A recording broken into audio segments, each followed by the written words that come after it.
Guys, it's Ryan with a quick video on how to do really minor edits in Elementor. So if you're seeing this, our devs have already finished work, but maybe we have some finalizing to do, and you'll see kind of how this is laid out. If you've never used Elementor, the way it works is pretty simple. When you hover over an area, you'll see like this blue box. That's going to be the container for what you're working on, and then every element inside the container gets other boxes. In this case, this one's actually, it's separate sort of slide, but here's another great example. You'll see this top section showing all that blue. You get into it, you'll see the smaller section, you'll see this smaller section, and you can click on it to pull up an edit window. You click over here, pull up an edit window if it's kind of buried. But here's what we're going to do. When this one we just finished laying out. This is what it came over, what it looked like. So we need to make this look more like this. And here's why. While a dev looks at this and goes, hey, I got all the text in that you provided. This has no SEO value. This is not marked up as an H1 or an H2. And so down here we have other stuff that's in the way. So what we're going to do is we're going to take this content that's up here, and we're going to move it down in here and make sure that we mark it up accordingly. So to do this, I always start by usually duplicating something that already has, that already is formatted correctly. We're going to go up here and we're going to take the title that was provided. We're going to go back to that one and we're going to edit it and make sure that we mark it up as an H1. And then we're going to add another section down here for duplicate. Pull it up just underneath that guy, and we're going to go and get this guy. So on this particular hero, you'll see that there's a subtitle here, so we're going to steal it, go down here, we're going to paste it.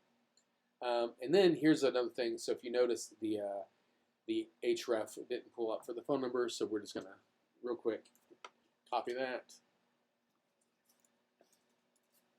clean that up over here so we don't have to think about it later. And then link, and tell, and then my personal preference is to take away the dashes when we're doing phone number insertion, only because it makes it easier to search for it later in the database if we need to. So here we have a link there. Okay, now we need to finish up this last little block of text. So same thing, we'll duplicate this section because we know it works. Duplicate, pull it up just under there, and then we'll go get this section. So click, click. And here's that body description. Go under here, which is where we're, paste. You'll see that it's got the break, so we're going to get rid of that and then call it good. Now, if you notice, this changes the formatting on this form over here. So what we're going to do is actually drop this text just below this form so that the formatting clears up a bit. So click and grab, and then we're going to pull it below. We'll do that.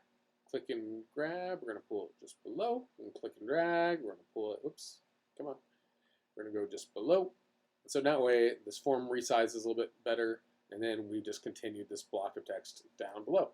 So here we go, and then make sure all these are H2s, so we're good. And then the other thing we do, so we now have that reformatted where it's functional. This is now an H1, as you can see. This is now that with an internal link. That's great. Oh, here's another one. See where it says Contact Premier Home Comfort. That's a great way to add a link to the contact page. Contact, apply. Okay, so now this guy doesn't really need anything. So we can get rid of the description. We'll get rid of the subtitle, and we'll change the title to be something a little bit more less redundant.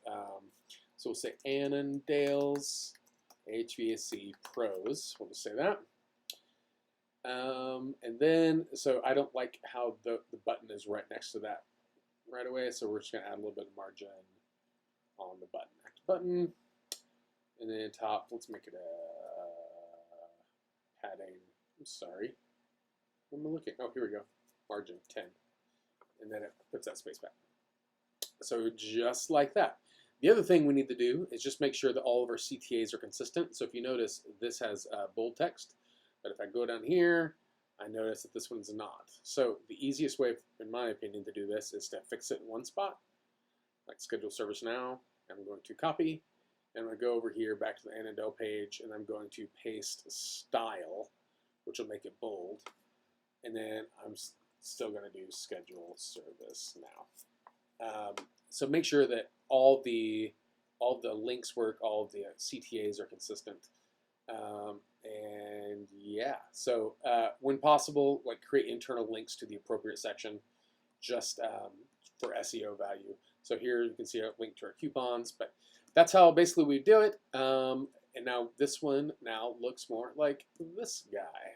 So we've just cleaned it up just like that. All right, thanks.